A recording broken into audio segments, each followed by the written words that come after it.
and welcome back to another episode of the Hella Chisme Podcast. My name is Dana, and I'm your host. Welcome back, y'all. What's going on? Um, Before I get into my regular old rigmarole of the things, I just want y'all to know I feel like a real idiot right now. I was in here getting all set up to get ready to come record and do a full on situation with y'all, and we gonna do that. But I just want you to know this camera had me fucked up. I'm not recording on my usual camera because I usually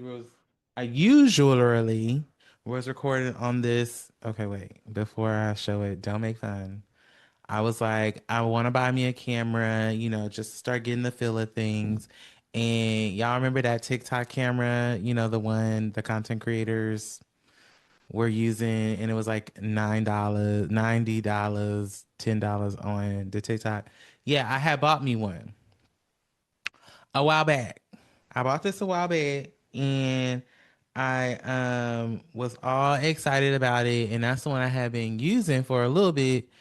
And I know Mike right now is gonna listen to this and is gonna watch this and be like, I've been trying to get you off this camera because it's trash. And yes, you are correct. You've been right. We've talked about this on multiple occasions. It's fine. So I'm sure he's looking at this and he's like, I need you to use this camera, which right now I'm using my phone because this motherfucker wasn't working. So anyway, I had it all, I was getting everything all set up, all prepared to record, and it kept acting like it was freezing. Every time I would plug it up and get it all ready, it would freeze. It would not focus and it would not work. So now I'm like, fuck this camera. So, and I mean, I set to record because I had to do some promo stuff. I set to down to record and to get everything ready and in order to do this at 5:30. I didn't start getting my shit done until 6 o'clock, 30 minutes later. And that may not seem like a lot of time, but it's a lot of time for me because I was ready and prepared to be able to get this shit done and go about my business. But all in all, this little piece of shit, I don't know if it's broken, but I knew it had a timeline and an expiration date. So I'm probably just going, take it to the donation shop and take my little chip out of it and call it a day. But I had already, and on top of that, I had already been looking for a new camera. I was hoping to buy one during the Black Friday sale, but I didn't find anything. There was no real sale on anything or the camera that I was looking for, which I'm looking to buy a Canon T8i, Rebel T8i. I've always wanted a Canon. Canon has kind of always been one of my favorites. Just when I have worked with or rented like a camera from a friend, I had a friend, she had a Canon T7i, Rebel T7i, and I did a full photo shoot with it and I loved it. I also like the colors on a Canon. Anyway, this is not a paid Canon promo, but if somebody from Canon is listening, call me. Um, yeah. So maybe it knew that I was trying to get rid of it and decided to for real like clonk out on me, which is fine, but not fine when I was really here trying to be productive and get my shit together and get it done. Um, so there's that. And I was very irritated and I really, really was like, I'm over this shit.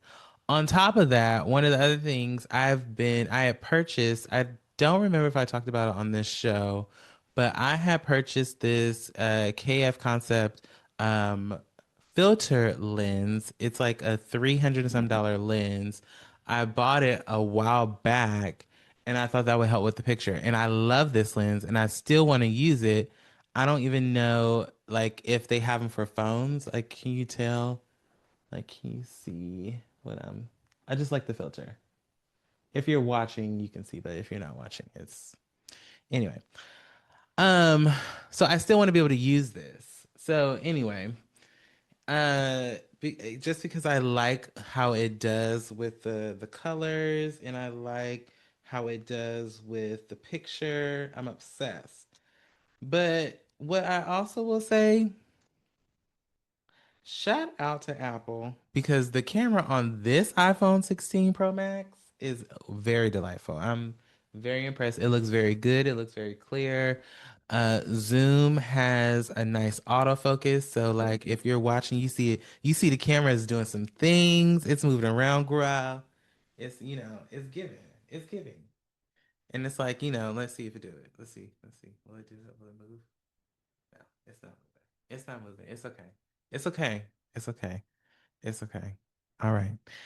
Um, it looked good though. This camera looked good. My lighting looked good, and I'm very happy that I was able to figure it the fuck out. I tried to plug in my iPad and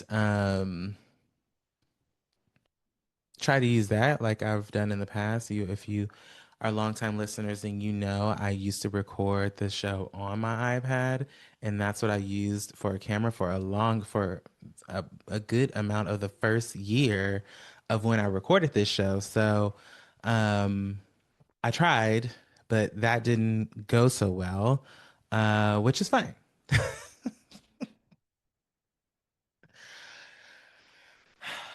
Taking it all in stride, right? Um, I also thought about going live while recording this episode. Uh, we'll talk about a live later too. But I I'm not there yet. Let's talk about it. I'm not there yet. I I see the girlies, they go live all the time. They do their thug thizzle. Um But I don't know. I think so. When I went to Here Comes the Ramble, when I went to see my astrologist, we talked about this. She talked about vulnerability and how, me having, I think it was Virgo and Scorpio in my house of cards is why part of me wants to hide and then the other parts of me wants to be seen. I think that's how she said it. Um, which is very, very true. The Leo in me too always wants to be seen. And then the other part of me is like, I want to be behind the scenes. I don't want to be noticed. But it depends on the day, right? Like if I'm walking around looking and feeling like a bad bitch, I want to go out and be seen. But if I'm having the opposite of that, then I don't necessarily want to be seen. And I'm not really necessarily like, this is also as I'm talking to you all, but also staring at myself at this. Ooh, the vanity girl. Um, Yeah, I'm not there yet. I I will make it a thing for when I for 2026.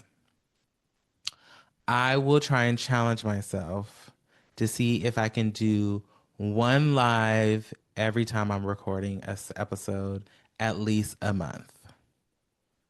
So y'all can hold me to that. I'm gonna write it down um as a goal for myself. One live for one episode every month. Because, if you know, I record episodes 2 times a month, even though you hoes got 3 episodes this month. Actually, I think it's gonna be 3 episodes. And y'all didn't even say nothing, but I love that for you. I love that. I love that you got that out of me. It was an accident, it was a mistake, but you benefited from it, girl. I love that for you. But I'm gonna make that a goal for myself. I'll do one live episode. I'm not a live episode like that, but I'll go live while recording. I'll probably do it on the Tickety Talk because, The TikTok has been me and TikTok have some love-hate relationship. If you know, you know, you've listened to the show. Um, Me and her can't seem to get it together. But we're doing what we got to do. It's fine. I'm not worried about it. Um, but anyway, I digress. So, how y'all doing? You know, how is it going out there? How is the world turning for you? Are we in the holiday spirit? Did we have ourselves a good Thanksgiving? Are we ready for the Christmas? What is the tea? I know that, some of you girlies love to have your Christmas tree up year round. So it's been Christmas for you since 2025 or however long. Christmas for the girls and for the folks out there, I think is a way to a little bit of escapism, which is good. I understand because the world is falling apart. It is falling apart. The world is shit right now. Um, but so I get it. I get that. Um, but even if you are not celebrating and you aren't really into it this season, guess what? I understand. And you can always come and listen to this show. We got almost 100 episodes, grow, that y'all can go back and you can find yourself some fun and happiness and funnies in. Just go back and listen, why not? Um, but I did have a good Thanksgiving. My parents were here. They came down that when did my parents get here? They got here Tuesday, the Tuesday before Thanksgiving. I remember because I went grocery shopping that Saturday, which by the way, I don't know how y'all markets is set up, but I went and bought my greens and all my stuff that Saturday, and I put them. I call myself putting them in a tub and with a little bit of water, but I live in Southern California, so it never rains in Southern California, so it was hot. So some of them got a little bruised. But before you start talking about me and making fun of my greens, they was fine. My mama cleaned them. We got them all chopped up. We got them all good, and they was good. It was good to go. Um, so I had some greens was on my menu. Uh, and my mouth is getting watery. Just think about it. I was talking about my parents. My parents got here on Tuesday before Thanksgiving. Got them from the airport. Came home. I was off for the rest of the week because I ain't cooking if I gotta work for the rest of the week and then gotta make Thanksgiving dinner. Girl, bye. Um, I had already started brining my turkey. Started brining my turkey on Tuesday night. And I brined it with a little water, 2 bottles of wine, sparkling apple cider, and some seasoning. And brined that bad boy up. Let it sit there until Thursday morning. I got him in the oven at about 9:30. I was so behind on Thanksgiving. Uncle Dana was exhausted when I tell you. I was tired. I had been working my ass off.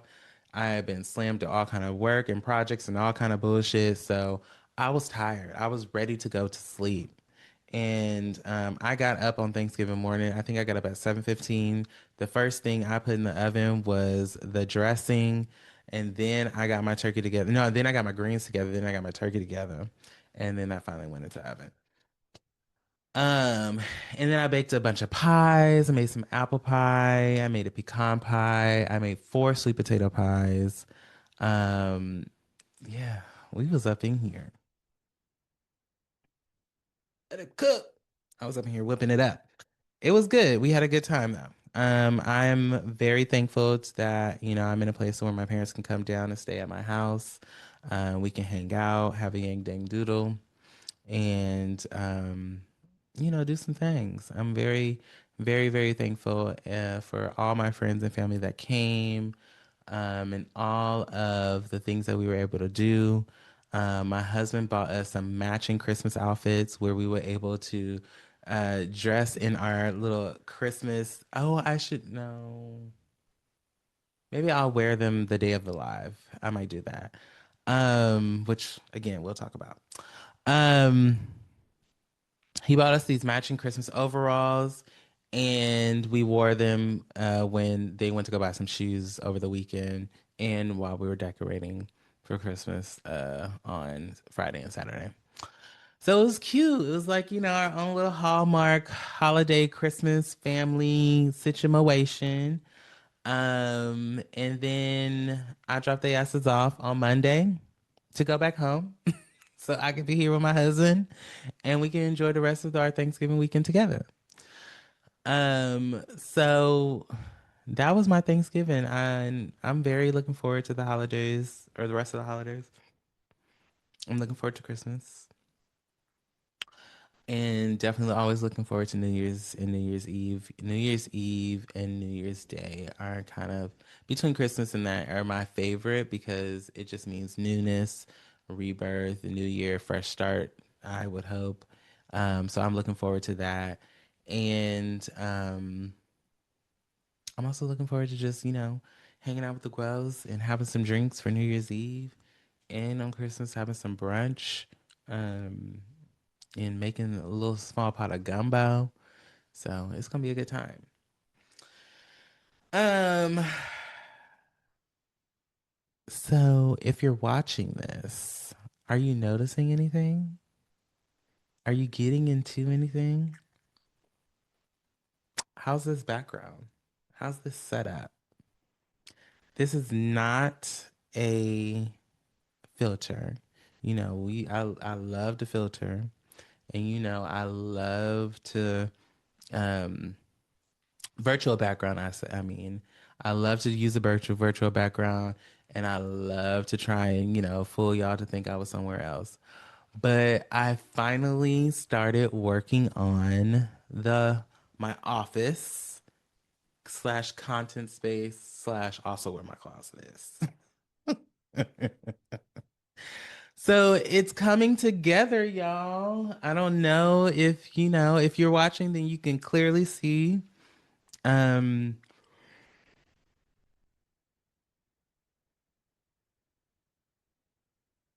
it was zoom in. It was zoom in. I yawned. I'm sorry. Um, I know it took me some time. It took some time to start getting this room together. Um, for a lot of reasons, mostly because um I at one point obviously wasn't the only person hold on.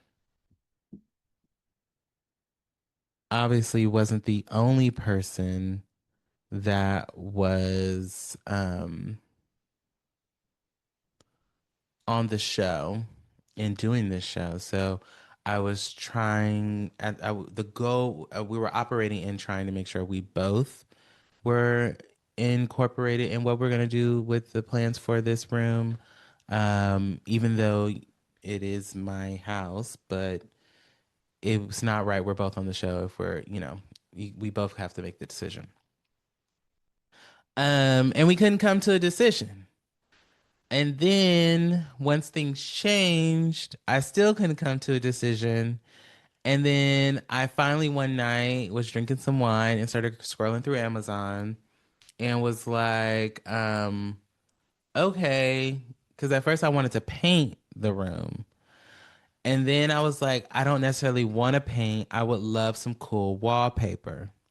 So I found some cool wallpaper. So that's the green crushed velvet wall behind me where the mantle was. If you remember, the mantle was on this wall right here, where it's actually, I did paint it. I painted this pretty teal color. That's also the same color as the mantle. And then I did some peel and stick tiles here. As you can see, I did a couple of those. I don't like them. I don't recommend because they don't really stick well.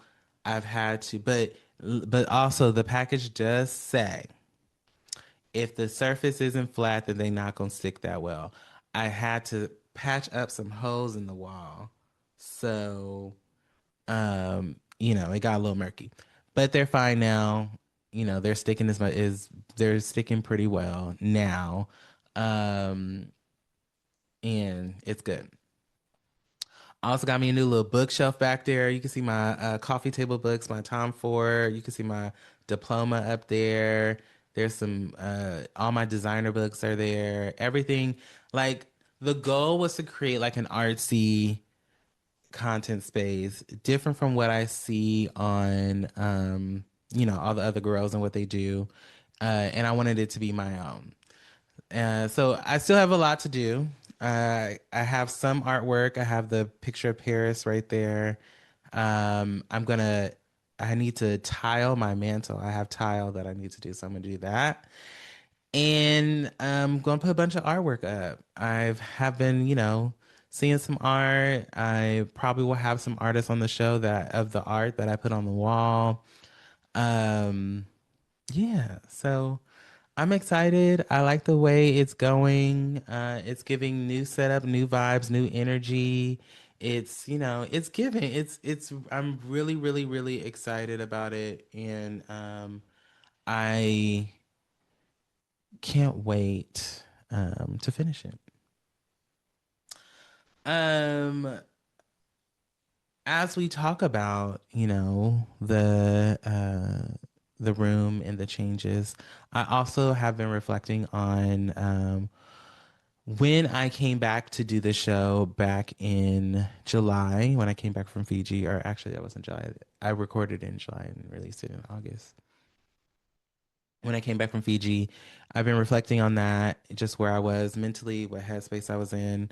I had my year in therapy appointment with my therapist, and we talked about, just where I was when I started therapy, which was some time ago, but also just mentally where I was right before I went on vacation. Things were very heavy for me. Um, and obviously, this show was a very, very heavy topic for me because I was nervous about doing it by myself, which is not really where I am now. I look at this now as kind of my diary of things, all the things. If you've been listening, if you know that I will ramble. I can ramble. I will pause. You'll probably hear me go on long pauses. I will yawn. I'm sorry if I'm yawning. I'm just tired. I have a full time job. Until this starts to go into a place where y'all will let me create content for you and you motherfuckers will pay me, I got to do both. Um, but I'm not in that space anymore. I'm definitely in a much more content space. I am happy to continue to create the content, create the show. And I also am excited to do it by myself because I can do it in the way that I want to do it and create the episodes that I want to create, right? So I have episodes that I haven't even released yet. So I'm excited for 2026. I have more ideas and things that I am planning to bring to you. But my point in saying all of that is just to say thank you for coming along this journey with me. Continue to listen and continuing to support. And shout out to you who've been listening to the beginning. I sat and talked to a young lady she's a friend of, or the friends of ours. Um, and she was telling me how much she's been enjoying the content and the show and giving ideas on what we could talk about, which is things that I asked for. Please continue to share ideas. Please feel free to reach out. I'm always down to create an episode and talk about things that y'all want to hear about. So thank you for listening, and thank you for continuing to support, and thank you for always engaging. A couple of episodes have been doing really, really well. A couple of recent episodes have been doing well, which then has brought in new people to listen, which has made older episodes do well. So I'm hoping and manifesting that that continues to happen and continues to come my way. And I'm very, very excited for what's to come with the show. With all of that being said, this week we about to get into some tea. It is a lot of shit going on in the world. I have quite a few areas in which I want to touch on. Four to be exact. We gonna have some conversations and we gonna talk about some things. Um, and I am very excited to I'm not very excited because these are some heavy topics. We're going to talk about some heavy stuff, but a little heavy, some light. It depends on how you take it. But we're going to get into some things, and I'm very happy to be here to talk about them with y'all. So let's take a quick break, and we'll be right back. Bye. And we are back. So, before we jump into what we are going to be discussing today, I just want to offer a trigger warning. We will be discussing some things about sexual harassment and assault, as well as HIV and AIDS. So, if you have any sensitivities, or if you have anything that can be triggering that I may be talking about around those topics, I just want to offer a trigger warning and let you know that this will be the time to pause and skip to the end because that's where the shit's going to get a little bit more lighter. But let's carry on. So, my first topic I wanted to talk about was World AIDS Day in the US and how they decided not to recognize it. World AIDS Day had been recognized globally since 1988, and the first ever International Health Day, it was in 1988. It was created to create awareness about HIV and AIDS and to support people living with HIV in honor of the lives lost, which if you know that thousands of people's lives were lost during the AIDS epidemic in the 80s, and to be able to push the governments to take action. Even with its complicated history in the US, it's always been acknowledged. Even me being born in the 90s, I remember World AIDS Day being a very big thing annually as when I was growing up and coming up. I remember it being recognized on MTV. I remember it being recognized on the news. Every news channel will recognize it. And I also remember it was being recognized sometimes in some of the schools that I was going to. Um, this year, the United States government didn't release a statement. They didn't do a proclamation or a formal recognition. And the silence was clearly louder than anything. A lot of people spoke out about it. Some of your favorite creators. Andy Cohen did a full segment on it, and a lot of people in the LGBTQIA plus community. You know, this is just another way that we've been slighted when it comes to the U.S. government and the world not recognizing something that has tremendously hit our community.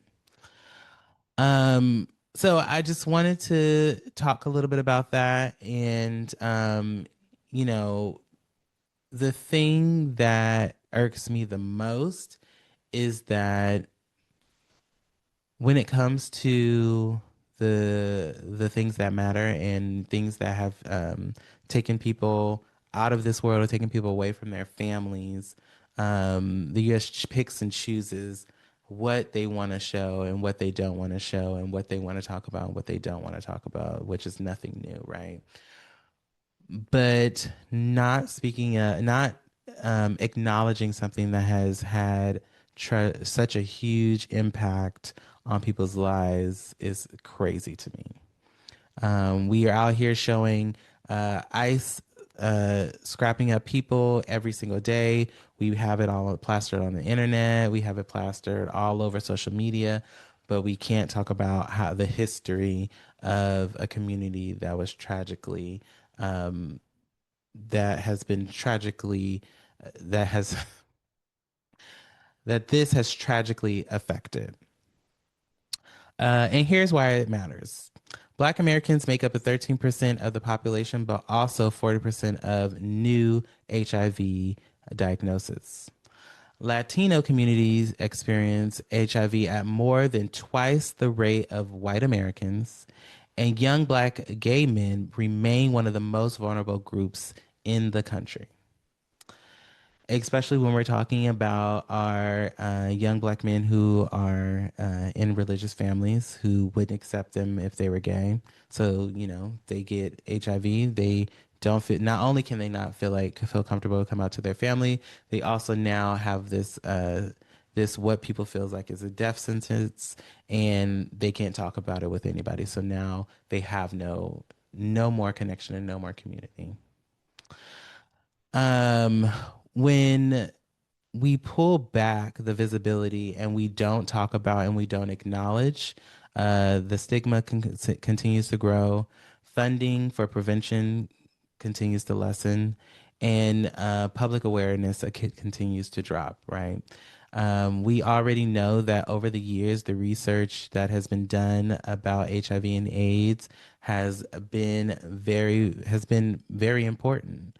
But doing something like this definitely, um, in my eyes, and I'm sure in others of the community eyes, makes us feel like, well, a nice fuck you to the gay community because we don't give a fuck about y'all. So to that, I say, y'all, fuck y'all too. How about that? Um, I've I think when I try not to watch a lot of news. So when shit like this happens, I retreat into even more of not wanting to watch the news or even more not wanting to pay attention to what's going on in the news. But I've known people with HIV, and I have friends who have HIV. So to know that we're not going to talk about and we're not going to recognize such an epidemic that continues to be an issue um, is just bullshit to me. Um, but for those of you that support the community, thank you. And thank you for, you know, speaking up. Thank you for speaking out. And uh, these motherfuckers can't hold us down. And there's that. Moving on. So, oh, shout out to my beautiful wine glass. Um, I am drinking Cooper and Thieves red wine blend. It's delicious. It's aged in a whiskey barrel, and you can smell like some of the oak.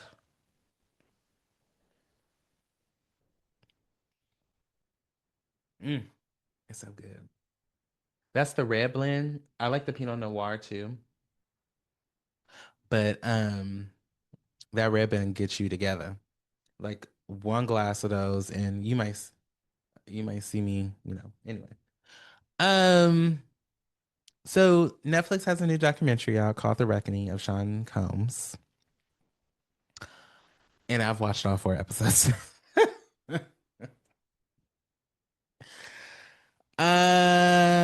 If you didn't know, The Reckoning was also the same. It was also a reckoning of R. Kelly. They did one of two. And this one was of Sean Combs, P. Diddy, Puff Daddy, Daddy Love, Daddy Light. Um, and all 4 episodes are out. And it came out on December 2nd. And it's it was intense. I have to tell you. It was very, very intense. Uh, Covering quite a lot. It was covered um, how he developed his business, how he started to become famous, the sexual misconduct that he was being charged with all the different charges. I believe it said it got up to 100 plus charges, or I'm sorry, people have filed 100 plus lawsuits against him, and then 77 once they you know started to get down to it. It talked about the freak offs.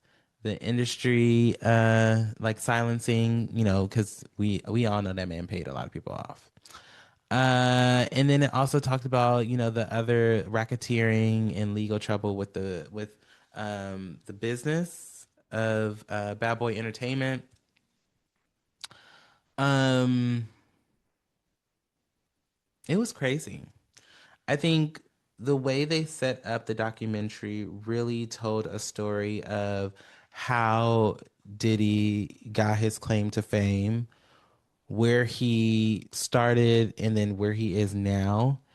Uh, I was born in 1990, so a lot of it from the beginning, I had obviously no clue about. And then as it got on, I knew about all of it, the rest of it. Um, One of the big highlights was the concert that he was having at a school, and they ended up bum rushing it. This was and Dougie Fresh was supposed to come and perform at this school. Um, the tickets were, I think one person they were saying it was like $12. Some people didn't have that, or they wasn't gonna pay it, or it had sold out, and they ended up bum rushing the doors. And this led to quite a few kids getting trampled. I think they said 9 people got trampled and died. And this was his claim to fame. This is how he became famous after that, which is crazy. Um, because to me, in retrospect, when I think about someone getting famous because of death of others and people being hurt and creating chaos, uh, that to me equals kind of a little bit of a psychopath. And I'm saying kind of to be nice, but it's giving psycho. And you know, as you kind of go through this documentary and as you see the things develop and see the things happen, it your boy is crazy, and it's also not just him, it is the drugs too, right? So, as you also go through the documentary and you start hearing from like people that worked for him. So, for instance, I don't remember his name, but the guy who kept his budget, who did all his budgeting, who essentially helped him start Bad Boy Entertainment, you know, talked a lot about like how close he worked with him. He talked about seeing him Diddy slap and choke his mother. Even they flash back to an interview with Diddy, and when he was on stage, uh, having an interview. I can't remember if it was Ellen or it was another guy. Anyway, and you know, she was sharing the work that she used to do, and she said she used to work at the nightclubs, and it was almost like the look on his face was so visceral, and like he wanted to jump up out of his seat and like take her fucking face off. It was crazy to me um to see that. I don't know that I've ever or could ever look at my mother like that, or my parents in general. Um, but he definitely had that in him to put his hands on women at a young age, which they talk about as well in the documentary. And he's always had it in him to harm and in people's lives. Um, because I want to be clear here uh, that I truly do feel, and especially from watching this documentary, that he had something to do with killing Tupac, Biggie getting killed. Uh, Obviously, that girl who got her nose shot off in that club, I think it was back in the 90s, and then Shine going to prison for it. Some boy they shot when Lil Rod was doing the Love album, Off the Grid album. And then Tupac getting shot before he actually got shot and killed. I This documentary did a very good job of lining that up and like making it plain. um, which was scary, shocking, and also like, wow, like you've let this man do this for all of his career. That's crazy. Like power really can get you, money and power can really get you whatever you ask for. Like it, I was stunned. It was a very shocking documentary.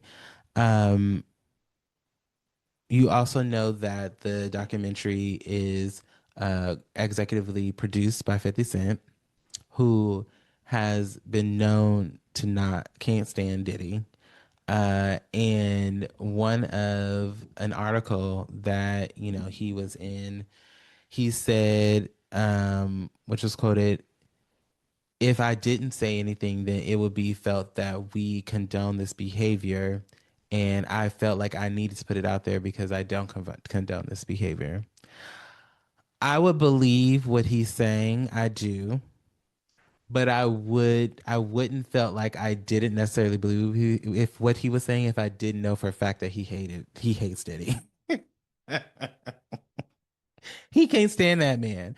So as far as I'm concerned, yeah, you did this documentary because for sure, yes, you want to be clear that you don't condone the behavior, but I also feel like you did it because you can't stand this man.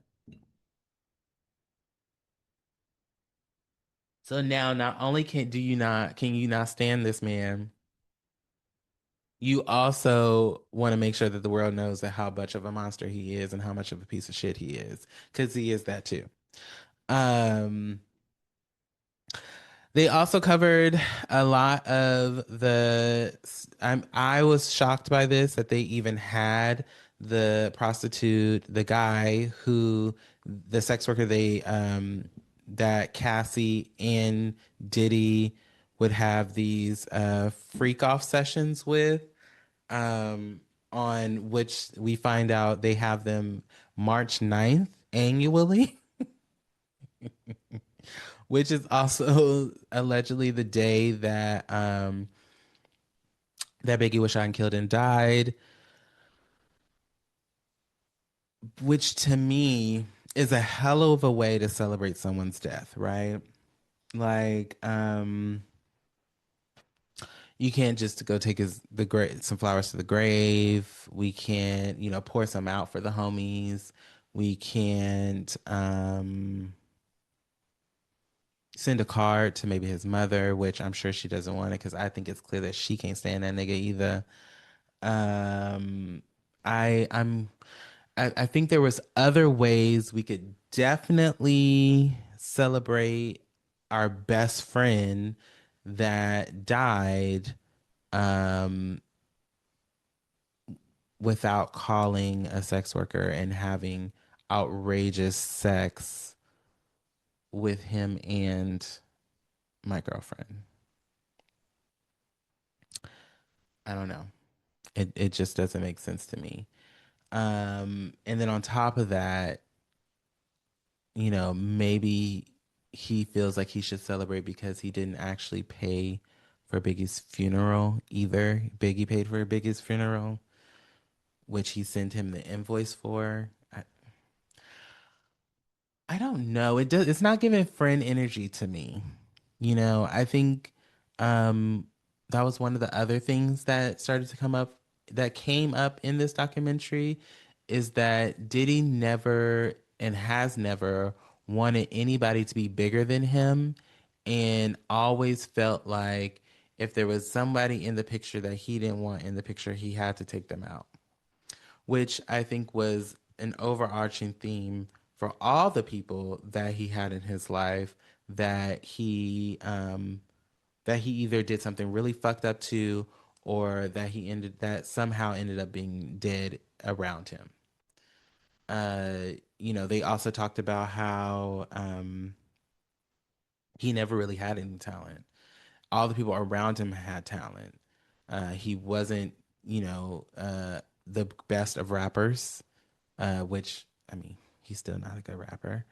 Um, but the people around him helped him and made helped him make the music that he wanted to make and help him get what he wanted to get from uh the music creations that he has now today, right?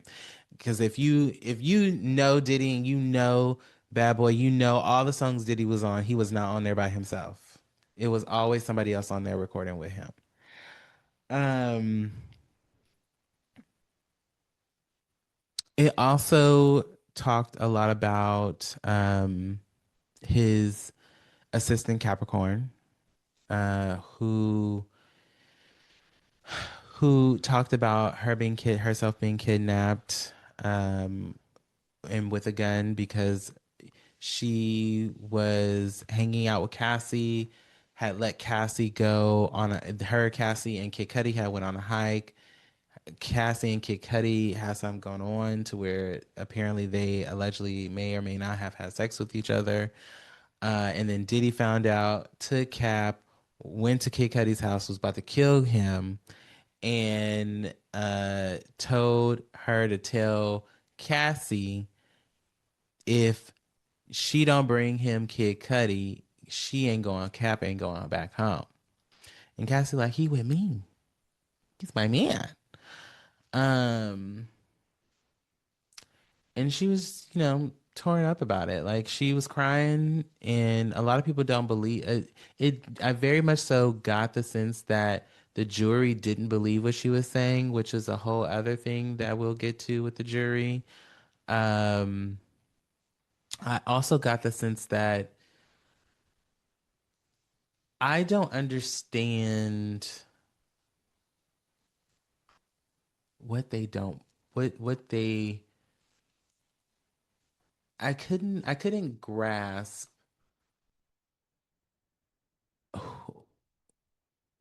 how people were either telling these stories on the stand or if they didn't get a good sense of the people that wanted to share their stories, or a lot of people didn't get to. I couldn't really I didn't I either I can't remember or what, but I couldn't really connect how it was that the jury made the decision they made, right?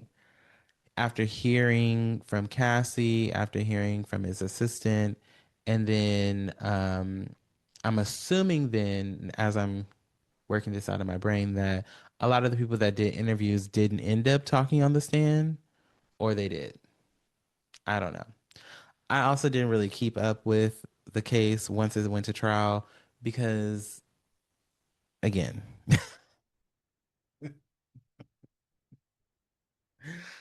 as much as I like to talk about the drama, I also don't like to pay it. I don't like pay attention to a lot of it sometimes. So here we are. Um,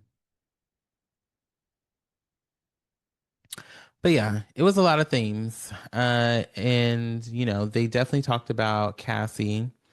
They showed that video numerous of times of him dragging her down that hotel hallway. And they um they covered, you know, all of their relationship, even how it overlapped with Kim Porter and Kim Porter, him being with Kim Porter, having the kids that he had with her, then, Cassie being his girlfriend, and how everybody essentially around him was just like, Kim Porter is the wifey, and this is his no. They say Kim Porter is the wife. She's wifey, talking about Cassie, which is crazy to me. But again, you got money, you got fame, not my life. Um, they also talked about,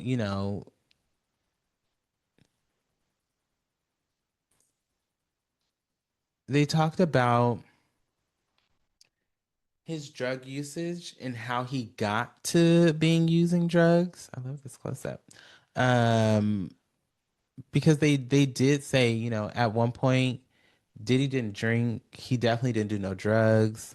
They said something had happened to his wrist where he had to take painkillers, and they were saying essentially that from then that's when the drug usage and all the alcohol started, and then kind of the spin out of all the different things like the colorful ketamine pills and crushing it up, and I'm sure he's snorting it, and the cocaine, the ecstasy pills.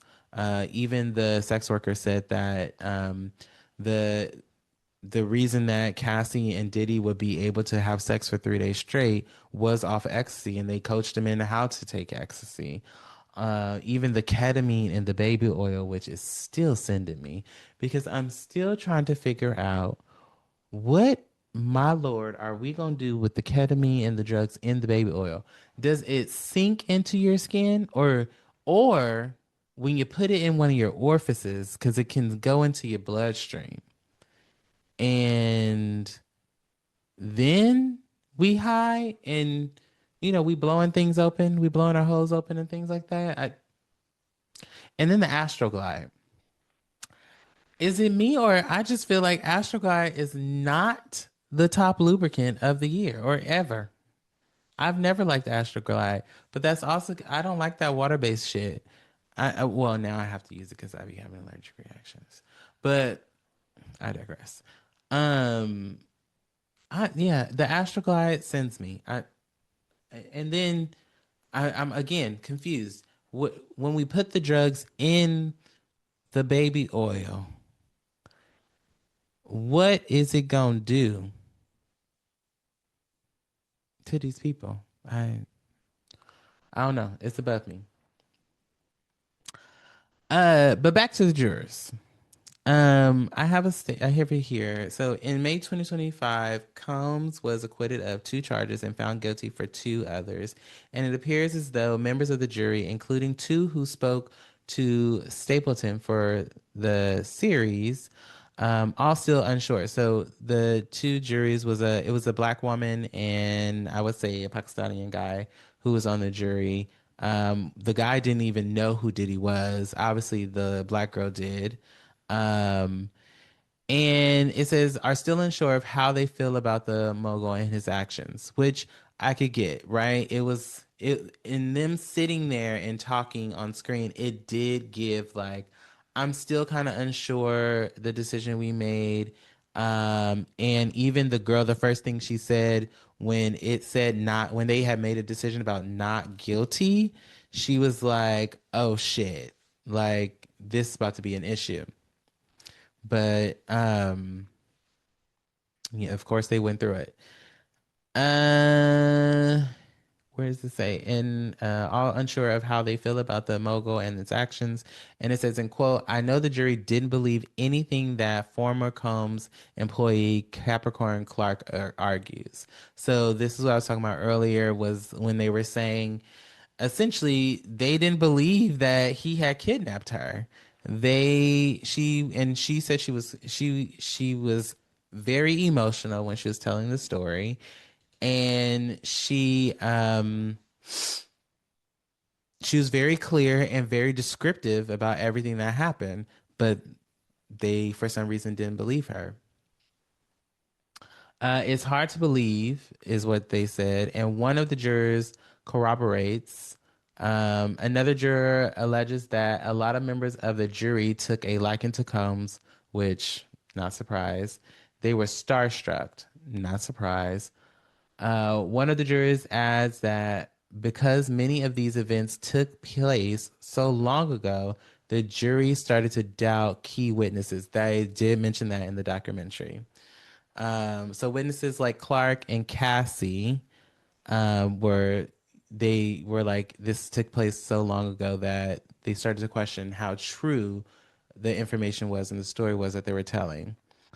It's a harrowing and frustrated part of the viewing experience, difficult to balance with the obvious trauma that Clark relives in recounting her time at the trial, but it gets at how and why the decisions that were made happened. Yeah. I mean, it the documentary was a wild ride, to say the least. It was crazy to see back like all those BT moments, the Source of War moments. Um, I think like some MTV award moments when he came out after Biggie died. Um, and knowing all of what he did to unpromote Biggie's new album, to promote his instead, and to essentially get himself in the limelight, and again, um, putting himself at the forefront, making him more famous in the light of someone who died, which is also another theme throughout the documentary. When I mentioned that his claim to fame was the fact that all these kids that got killed at this concert. And that is like a reoccurring thing and theme through uh, this series. Um, all in all, if you have not seen it, uh, I would go watch it. It's full of information. It's full of, it can be triggering a little bit. I'm not going to lie to you. Even, the stories of rape and being drugged. Aubrey O'Day was in the documentary. And even Camila from Dirty Money, Diddy Dirty Money. I may have said her name wrong, but she was there too. They talked about the lawsuit that Don filed, essentially stating that she was drugged, and he had been doing inappropriate things to her and Don while they were drugged, and she was crying. She's like, I don't have any recollection of any of this. Same thing about Aubrey. Somebody had reached out to Aubrey, told her that she saw her getting sexually assaulted by him while she was under the influence. And she said the same thing. I have no idea what she's talking about. And I don't know what's scarier when thinking about that. Is it somebody telling you were sexually assaulted and they saw you under the influence, or you knowing it happening and seeing it happen while it's happening? Yeah, I don't know.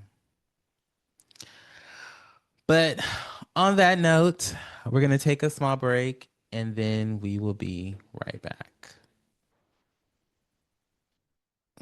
So we about to get into some housewife shit. Uh so I know y'all been watching the Housewives of Potomac, and we are on see, here we go. Here I go. Starting to lie into y'all because I don't know which episode of Housewives we are on currently. Let's see if we can find out real quick. While I'm doing that, so we are on. I know y'all been watching the Housewives of Potomac, and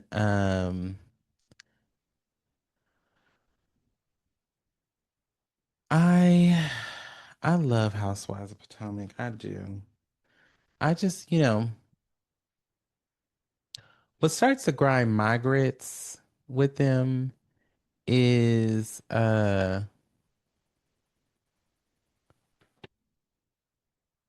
on.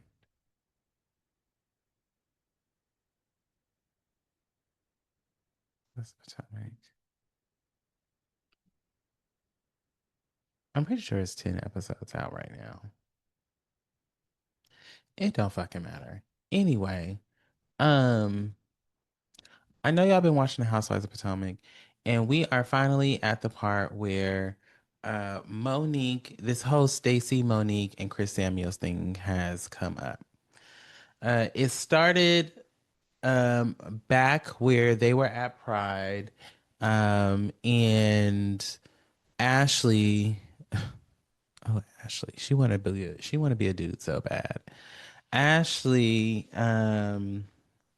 invited Monique, and we get to see Monique come back, which gorgeous, down. Like what I love the most about Monique right now is that I love the locks. I love that she ain't wearing no fucking wig. And I love that it seems like she's just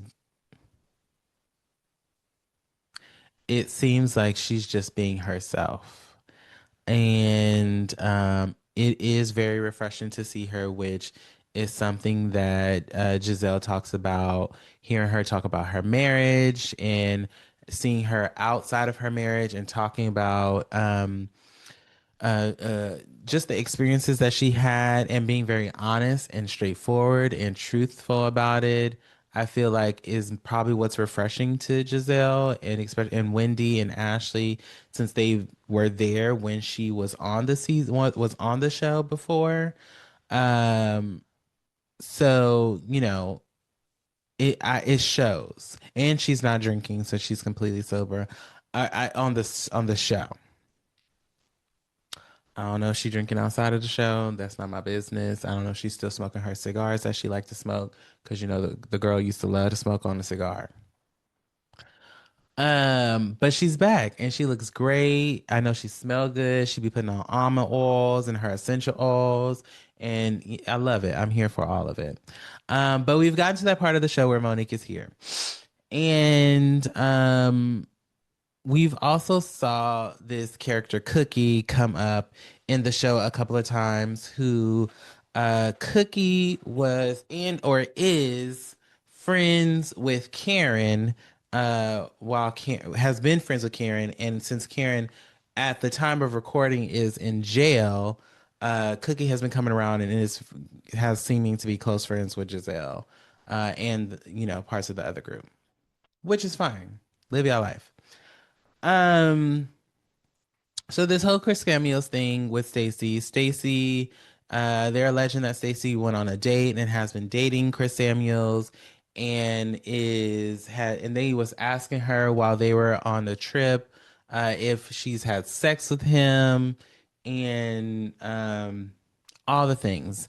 And Stacey has been very clear that she is back with her husband also, and they are trying to work it out. Here is my thing. Why do we care? Because Monique has not been on this show for the greater part of 3 years, 4 years. And as far as I was concerned, but that's also because, as I said earlier in the show, I pay attention to social media. I be watching shit on social media. I watch these shows. But at some point, I just be like, I don't give a fuck about none of that. And I stop paying attention to all of it. As far as I'm concerned, Ashley, Giselle, and none of them give a fuck about Monique, especially when it came down to when she got into that fight with Candace. They all acted like this bitch was a devil with 3 heads and they could not fuck with her. So I am very confused what changed. And clearly time has passed. Clearly Monique is a new girl and she feels like she's, having a whole new experience and I get all of that. But them two bitches, they ain't never been that real or nor genuine about the shit and how they act and treat people. So I'm very confused as to why do we give a fuck that Stacey may or may not have went on a date with Chris Samuels, Chris heavyfoot ass Chris Samuels. Like who? Why do we give a fuck? That nigga not even fine. He don't even look good. Like, let that be. Clearly, she wanted, if she did go on this date, she wanted to go on a date with that nigga, and she did and or did not. Who gives a fuck about Chris Samuels? Clearly, Monique don't. She dropped all 300 of the pounds, as she said when she came on. I don't understand why we care. Really just don't. Um, and I feel like it was a way to um give them something to talk about this season. Instead, we could, I would be happy with if we would have talked more about dating. Like Giselle and Ashley, who what their dating life is like. That could have been those two storylines. Stacy could have dived a little bit deeper in this whatever the fuck relationship, marriage, whatever situation that she's in, that she's claiming to be. She's claiming so hard to have been divorced and now they're working it out after she's only been on this show and been divorced for maybe less than a year. I don't know. Um, I just, I don't know why.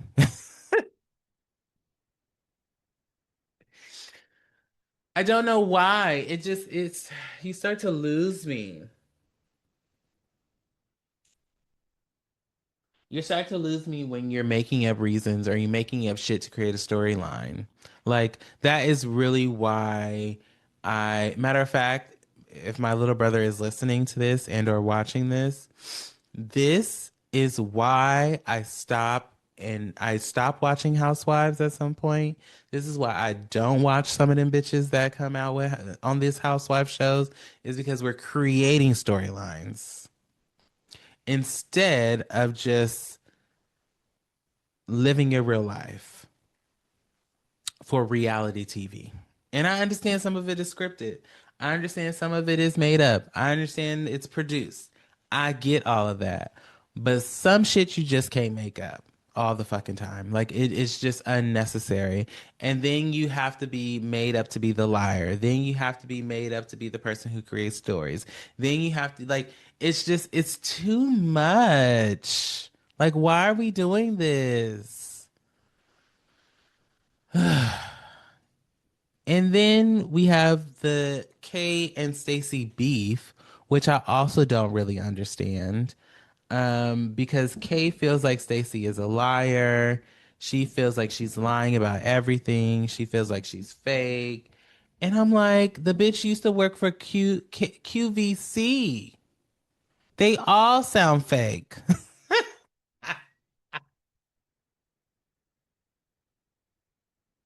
All of them hoes. They had to make you believe you was gonna buy this product and that it was an amazing product. And she still talks like she's on QVC. Duh, she's trying to sell you something. And it's her story, which apparently is a lie. I I don't get the I wish when Kiarna first appeared, she seemed like a breath of fresh air. She seemed very cool, very refreshing, and I love that for her. I loved that about her. But then she got knocked upside her head, and now she's they gave her I don't know what Potomacers get, the diamond or a flute, um, but now she is I just feel like creating this space. She's made it very awkward. She didn't make it very awkward. I won't say that, but it is now very awkward with her and Wendy. You could tell that with when they were at that dinner where with Monique, Stacy, and Ashley. My girl was Kay was ducking like a bobblehead and taking all these deep breaths and just like, like it just was so intense for her to sit there and record with her. And I'm just like, you bitches don't need to have this much heat against each other if you hoes would just communicate and stop making fake relationships. You know, take a card out of the Bravo Girls book. Not the Bravo's Girls, I'm sorry. I've had some wine. Take a card from the Beverly Hills Girls. You know that at some point Dorit and Kyle were friends. And at some point, Kyle and Erica are friends and are still friends. You can tell that. Um, because you can tell that Kyle and or the rest of those two girls have some things that they've done together, they've talked about together, they've been in cohort. And when I say take a card from a book, I just mean also it don't gotta be this deep either, you know? But I'm biased because I like Kyle and the Beverly Hills Housewives. Shoot me. Um, I also don't understand this whole thing between uh Angel and Wendy. Angel trying to hold Wendy accountable for saying that she's a catfish when Wendy wasn't even the one who said it. It was Giselle. She literally said, I quote, I felt like you were catfishing me because I didn't know who you were in these pictures, which was disrespectful as fuck, by the way. Because, bitch, I just had a baby. I'm still swollen. My titties are to my neck. They are full, girl. Like, what do you mean you don't recognize me? I clearly have gained weight. And for Giselle, big thick legged ass, who always look like her ankles are swollen, I am like, girl, you are the last one to talk about catfish. But when a pretty bitch got pretty bitch privilege, they be the first dog to bark. And I mean, it's I would have sat at that table and got Giselle together if that was me. It'd have been no way that you would have been telling me I catfished you, bitch, because especially when my face has been, the greatest part of my job all my life. I clearly just had a fucking baby, which I told you that. And Angel likes to pretend like she know how to nuck, but she don't buck. But I'd have been all over Giselle's ass like white on rice but that's just the type of bitch I am. Um, I just I think that it really just needs to, uh, that Angel. I don't think she's good for the show. I don't think she should stay. Um, but what's that other girl named Tia? I like her. She can stay. She's funny. She's funny. She has a good sense of humor. She has good banter. She gets on. I like her. I'm here for Tia. And I hope that's her name because it's gonna be real awkward. Y'all know who I'm talking about, the other Nigerian princess with the English accent. Her. Um yeah, I just, we don't care about Chris Samuels. And clearly Monique doesn't either. I think that's why she keeps saying like, just tell me what happened. I don't, and that's why she, I think, keeps brushing it off as well because I don't think she really give a fuck, and neither does the rest of us.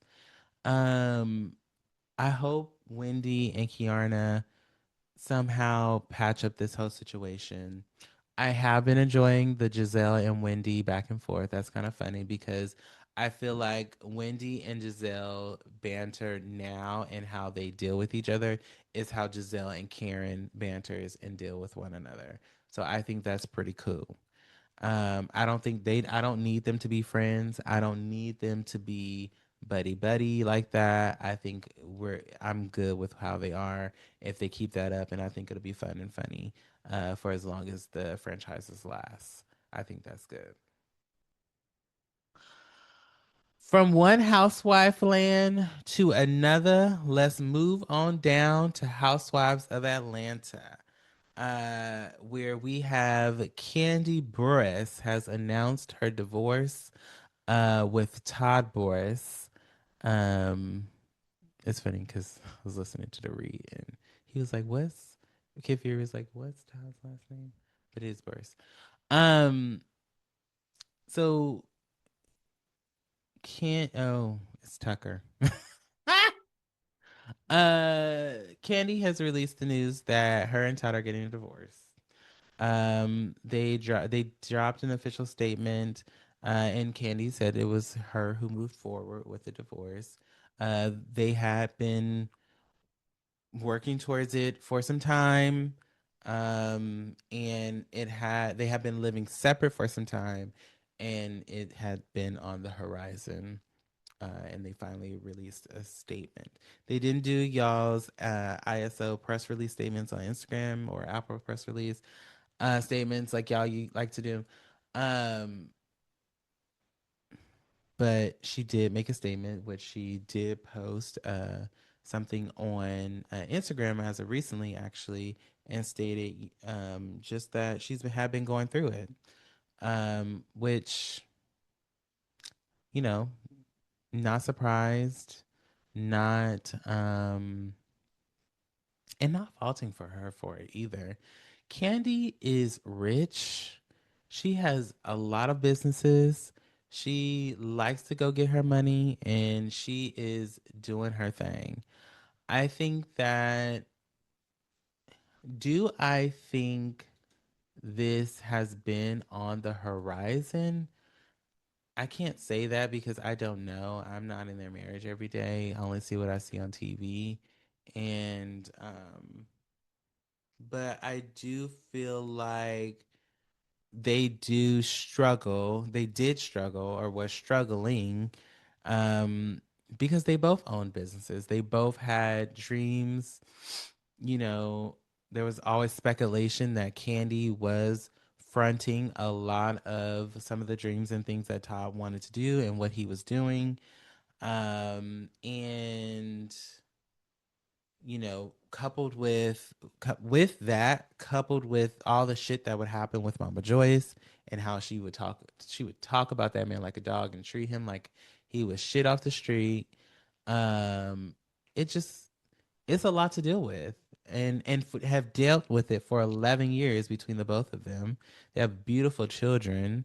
um it's a lot, and I'm very sad that it had come to this for them, because I feel like they were a cute couple. Their love story was cute. Everything about them was cute. But when fame and fans and family starts to get involved, that's when shit starts to get murky. Okay. And I can tell you that from experience. Yeah. Okay. Um, about the family getting mixed in part. I'm not famous. It's only a couple of y'all that listen to this show.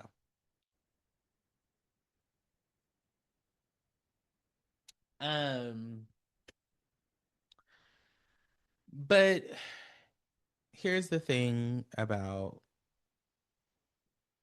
divorce, and I don't know this, but I can only see. Sometimes it can be a door that opens to something else. I People say that relationships are where you go to grow. And I think that is definitely for sure when it comes to long term relationships and marriages. So I'm sure they both did a great deal of growing with each other, getting to know, what works, what doesn't work, unfortunately. And, as I have said here before, marriage is a choice that you have to make every day. If you wake up one day and you feel like you can't choose this person or this marriage, then that is when it's time to walk away. And it sounds like that's what happened. Um, I think I'm interested to see what this means, what this looks like for her and her businesses, and if she's gonna come back to Real Housewives of Atlanta, because we love Candy on Real Housewives of Atlanta. I think Candy has consistently and always been a breath of fresh air on Atlanta, because she's had confrontation, but she's been non-confrontational, if that makes sense, at the same time. And she's fun.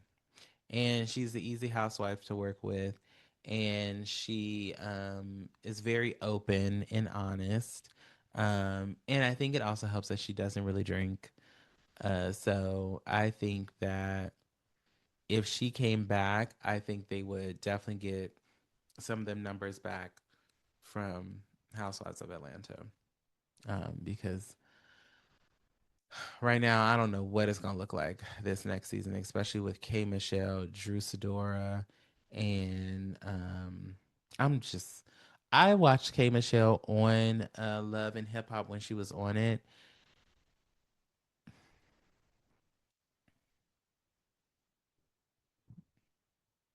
I mean, it was what it was. So, but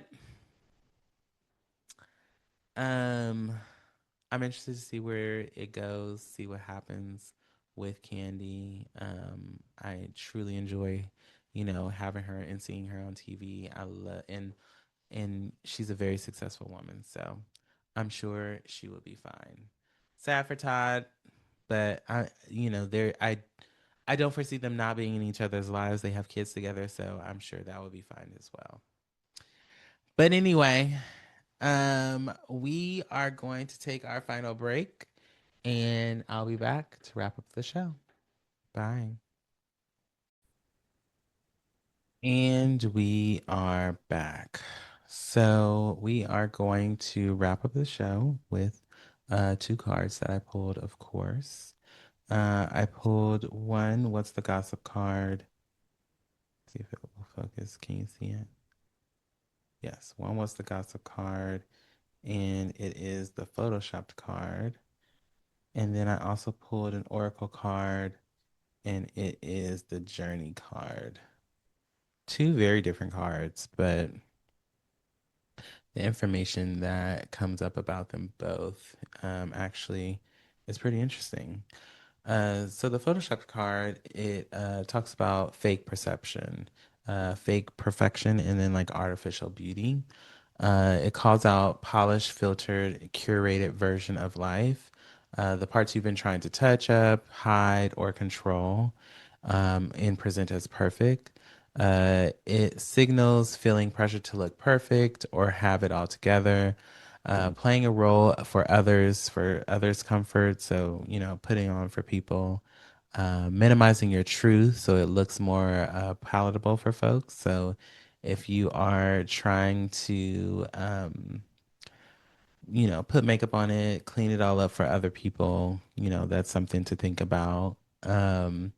It's an illusion card, right? Like, what are you trying to make sure that people don't see about you? And what is it that you're trying to hide or trying to cover up? It's that mask, right?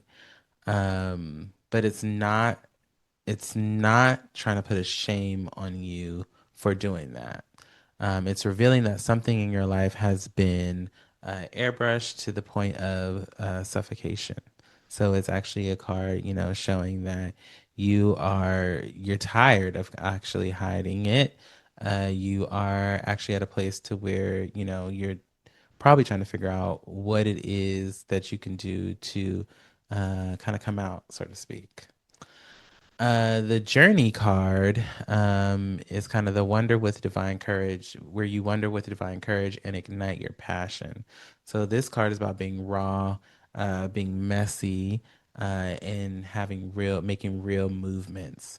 So having a new chapter, so travel, exploration, stepping into unfamiliar territory, which, kind of plays with the idea of uncovering and coming out and showing the real you. Um, the story that both of these cards tell together is, one of you can't be photoshopped. You can't take the photoshopped version of yourself onto this next journey, right? So if you're continuing to cover up, you're continuing to put that mask on. If you want to move into this next journey, you have to remove that mask and to go into this next journey. The new chapter requires you to be real. It requires you to be one with the texture and the feelings and the newness. It's not perfect. It wants you to kind of hone in on that, and it's not edited. and it wants you to hone in on that as well. And it's really just all about dropping the filters, leaving behind the pressure to look right, to look good, to put this mask on, and to be this perfect person. It's not. It's not about that.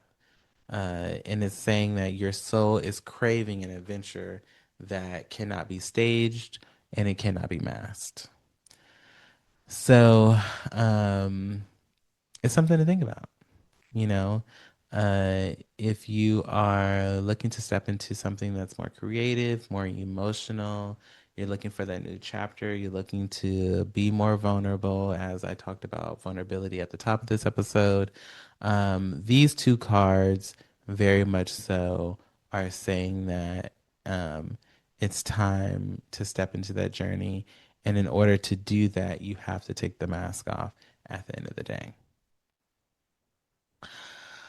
Um, so that's something to think about and to take into the rest of the year as we walk into the new year and as we close out these last couple of weeks of 2025. Before I close out the show, I definitely want to let you all know and promote that we will be having our annual live show. If you've been listening to the show and watching for some time, you know, just about every year end, we do a live episode where we talk about trends, we get some holiday cocktails together, and we have ourselves a nice little key. So we will be going live on Friday, December 19th at 4:30 Pacific Standard Time and 7:30 Eastern Standard Time. And if you want to come a little early to join in on some fun, I will have some surprises for this live show. So make sure you bring your favorite holiday cocktail and yourself and be planted in the seats wherever you are so that you can enjoy the show. It's gonna be fun, and I'm looking forward to it. And I have some good things up my sleeve for that episode. Lastly, I want to shout out that this episode is coming out on an anniversary of a very near and dear cousin of mine that passed away over a decade ago from cancer. It's still something that is very live and lives very deep within my family and myself. I actually have a picture of her right next to me. And I just want to recognize that we love you, we miss you, Chloe, and hopefully you are resting in peace as your anniversary is coming up. And in light of saying that, the next day is actually her niece's birthday. So happy birthday, Lonnie! If you listen to the show, I'm not sure that you do. But lastly, shout out to y'all. Thank you for listening and happy holidays. And we'll see you at the live show. Bye.